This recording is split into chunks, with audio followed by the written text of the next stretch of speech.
So அப்போ நீங்கள் என்ன பண்ணலாம், அந்த புளிப்பு உப்பு காரத்தை குறைச்சிக்கிட்டு கொஞ்சம் பழ வகைகள் எடுத்துகிட்டு காய்கறிகளை கொஞ்சம் எடுத்துக்கிட்டு ரொம்ப ஹெவியாக இல்லாமல், ஞானம் என்று சொல்ல உடனே நம்ம சாமியார் ஆகிட்டோம் சன்னியாசி ஆகிறதோ அல்லது அப்படிலாம் ஒன்றும் கிடையாது. எப்படி இந்த மனபலத்தையும் மன ஆற்றலையும் நாம் நமக்கு சாதகமாக மாற்றுவது என்பது பார்க்கலாம்.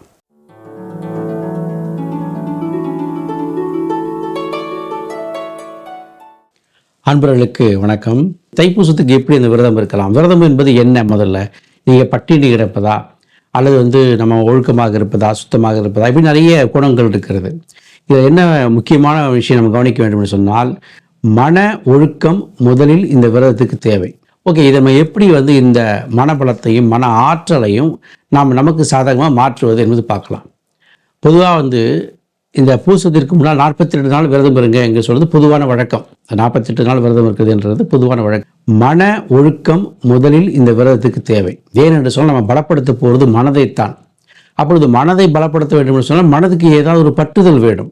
அப்போ அந்த பற்றுதலாக எதை கொள்வோம் என்று சொன்னால், அந்த ஞானத்திற்கு அதிபதியாக இந்த முருகனையே நாம் துணை கொள்ளலாம்.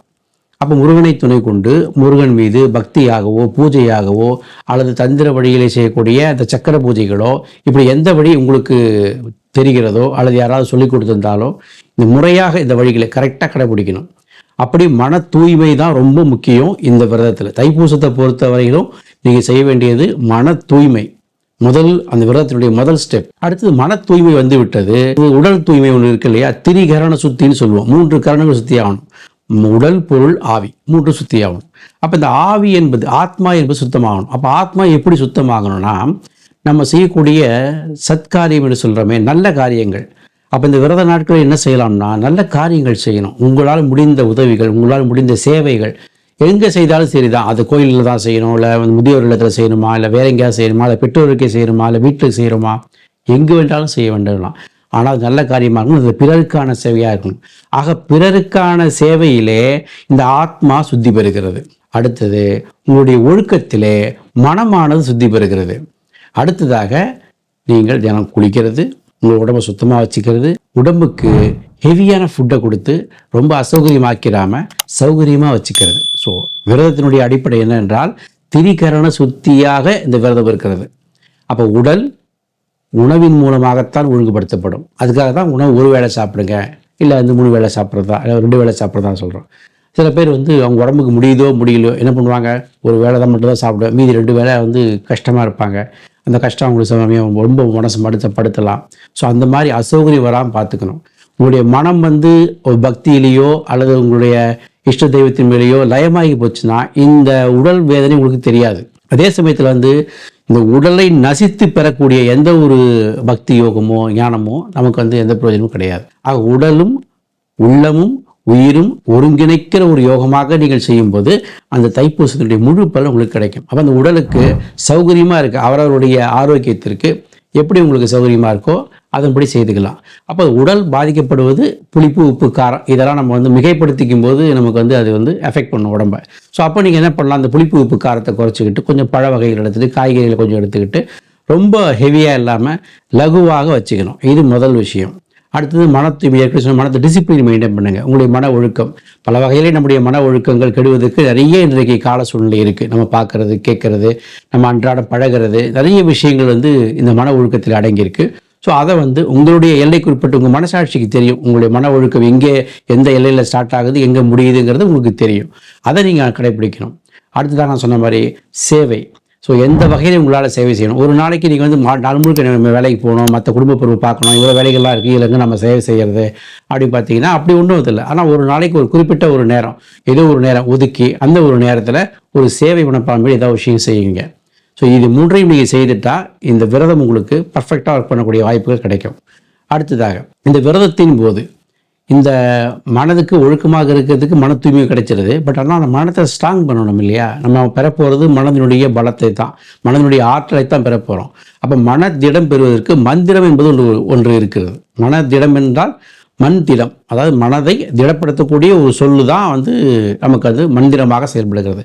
அது குறிப்பாக முருகனுடைய மந்திரத்தையே எல்லாம் ஃபாலோ பண்ணலாம். ஏன் அந்த முருகனை நம்ம போகிறது அந்த முருகனுடைய ஞானத்தை நோக்கி. ஞானம் என்று சொல்ல உடனே நம்ம சாமியார் ஆகிட்டோம் சன்னியாசி ஆகிறதோ அல்லது அப்படிலாம் ஒன்றும் கிடையாது.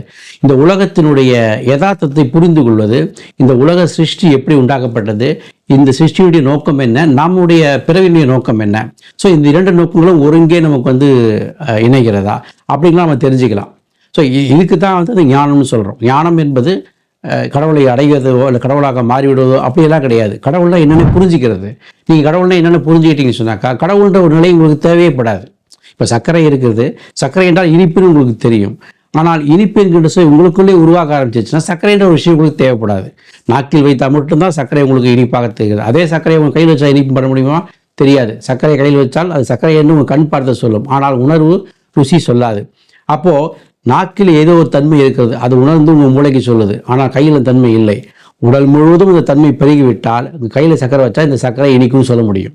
இவ்வளவுதான். ஆக ஞானம் என்பது ஒன்றை பற்றிய முழுமையானது, அதாவது கம்ப்ளீஷன். அதில் வந்து எப்பொழுது கம்ப்ளீஷன் வருதோ அங்கே அந்த பொருள் இருக்காது. எதன் மேல் நீங்கள் ஆசைப்படுகிறீர்களோ அந்த பொருள் அடைஞ்சப்புறமா அது மேல் ஆசை இருக்காது. அதே போல் உங்களுடைய ஞானம் என்பது எங்கே வந்து முடிவடைகிறது சொன்னால், இந்த உலக சிருஷ்டியினுடைய நோக்கம், உங்கள் பிறவியினுடைய நோக்கம், இது இரண்டையும் நீங்கள் சரியாக ஒரு கோட்டில் புரிஞ்சிக்கும் போது இயற்கையை பற்றிய ஒரு அறிவு உண்டாகிடும். அப்போ அந்த இயற்கையை பற்றிய அறிவு தான் ஞானம் என்று சொல்லலாம். இயற்கை எப்படி உருவாகுது, எப்படி அழியுது, எப்படி ஆகுது, இது மாதிரி நிறைய விஷயங்கள் இருக்குது. இதையெல்லாம் உங்களுடைய நுட்பமான மனசில் அது புரிய ஆரம்பிக்கும் போது உங்களுக்கான பிறவியின் நோக்கம் வந்து தெரிஞ்சிடும். நம்ம இன்ன பர்பஸ்க்காக இங்கிருந்து ஸ்டார்ட் ஆகிருக்கோம், ஸோ இது நம்ம இங்கே போய் எண்ட் ஆகணும், இதை நான் கம்ப்ளீஷன் பண்ணணும், இதுதான் என்னுடைய பிறவியின் நோக்கம். எல்லாருக்கும் தெரியும், நான் பிறந்தேன் வளர்ந்தேன், ஏன் இருக்கேன், என்ன பண்ணேன், ஏதோ செஞ்சிட்டு இருக்கேன் அப்படின்னு. சிலருக்கு நோக்கமே இருக்காது, சிலருக்கு லட்சியங்கள் இருக்காது. ஸோ இந்த மாதிரி விஷயங்கள் எல்லாத்தையும் கரெக்டாக ரூட் போட்டு காட்டி நீங்கள் என்ன செய்யணும் அப்படிங்கிறத ஒரு பர்ஃபெக்டான ஒரு வழியில் காட்டுறதுக்கு தான் இந்த விரத முறை. ஆக நீங்கள் வந்து ஆசை அடையணும், நான் வீடு கட்டணும், என் பிரச்சனையாச்சு, பொண்ணு கல்யாணம் பண்ணணும், பிள்ளை கல்யாணம் பண்ணணும், இப்படிங்கிறதெல்லாம் வந்து உங்களுடைய இந்த இகலோக ஆசைகள். இது ஒரு பக்கம் இருக்கட்டும். பட் இதெல்லாம் தாண்டி இதையெல்லாம் ஹேண்டில் பண்ணுற ஒரு அறிவு இருக்குது. இது எப்படி ஹேண்டில் பண்ணணும், நம்ம வாழ்க்கையில் இந்த பிரச்சனை, நம்ம வந்து ஒரு பிறவி எடுத்திருக்கோம், இந்த பிறவிக்குள்ளே இவ்வளோ கடமைகள்லாம் இருக்குது, ஸோ இந்த கடமையை நம்ம எப்படி ஹேண்டில் பண்ண போகிறோம், ஸோ எப்படி ஹேண்டில் பண்ணுறோம் அப்படிங்கிற ஒரு அறிவு, அதுதான் ஞானம். இதை நீங்கள் சரியாக புரிஞ்சுக்கிட்டீங்கன்னாக்கா கரெக்டாக அந்த விரதம் வந்து உங்களுக்கு கம்ப்ளீட்டான ஒரு விஷயம் கொடுத்துரும். அப்போது முருகன் அப்படிங்கிற ஒரு தத்துவமானது உங்களுக்குள்ள ஒரு ப்ரோக்ராமாக போய் ஃபிக்ஸ் ஆயிரும். நீங்கள் என்ன செய்ய நினைக்கிறீங்களோ அப்போ ஆட்டோமேட்டிக்காக அந்த ப்ரோக்ராமானது ஃபிக்ஸ் ஆயிரும். இப்போ முருகன் அப்படிங்கிற ஒரு விஷயம் ஞானம் அப்படின்னு நம்ம குறிப்பிட்டிருக்கோம். ஸோ அந்த ஞானம் என்கின்ற ஒரு கம்ப்ளீஷன், அந்த அறிவு உங்களுக்கு ஸோ ஒரே டைம் கிடைச்சிருமா, இந்த விரதத்தில் ஒரே டைம் கிடைச்சிருமா, அது கஷ்டம்தான். ஏன் காரணம்னா நம்முடைய எஃபர்ட், நம்ம போடுகிற முயற்சி அது எவ்வளவுக்குள்ள இருக்கிறதோ அதை அனுசரித்து தான் இந்த ஒரு விரதம் கிடைக்கும். இது போல் பல வருடங்கள் சில பேர் விரதம் இருக்கலாம், ஒரு 3 வருடம் 5 வருடம் இப்படிலாம் இருக்கும் பொழுது கிட்டத்தட்ட ஒரு 12 வருடம் இந்த விரதம் சரியாக இருக்கிறவங்களுக்கு முழுமையான ஞானம் கிடைச்சிரும். ஆனால் உங்களுக்கு பிறவியில் ஏற்கனவே நீங்கள் இந்த விரதம் இந்த மாதிரிலாம் செய்திருந்து ஒரு ஞானத்தை நோக்கிய பயணத்தில் இருக்கிறீங்கன்னா சில பேருக்கு முதல் முயற்சியிலே கிடைச்சிரும். ஆக எந்த வகையிலாவது இந்த இகலோக வாழ்க்கையை வெல்வதற்கான ஒரு நாலேஜ், அதற்கான ஒரு தத்துவத்தை முழுமையாக புரிந்து கொள்வதற்கு இந்த விரதத்தை அப்ரோச் பண்ணுங்க. இது போன்ற விரத முறைகள் நிறைய இருக்கின்றன. ஒவ்வொரு தெய்வங்களுக்குமான விரத முறைகள் வெவ்வேறு விதைகளே வெவ்வேறு விதமாக இருக்கின்றன. அந்த வகையில் இந்த விரதம் உங்களை ஒரு ஞானமுடையவனாக வாழ்க்கையிலே, இந்த இகலோக வாழ்க்கையில் நம்ம சக்சஸ்ஃபுல்லான ஒரு மனிதனாக வர வேண்டிய ஒரு வாய்ப்பை பெற்று தருகிற ஒரு விரதம் இந்த தைப்பூச விரதம். ஏனென்றால் இந்த இகலோகத்துடைய பிரச்சனைகள் எல்லாம் கடக்க வேண்டும்னு சொன்னால் நமக்கு நல்ல மன பலம் வேண்டும். உடல் பலமும் மனபலமும் ஒருங்கே அளிக்கக்கூடிய ஒரு விரதம் இந்த தைப்பூச விரதம்.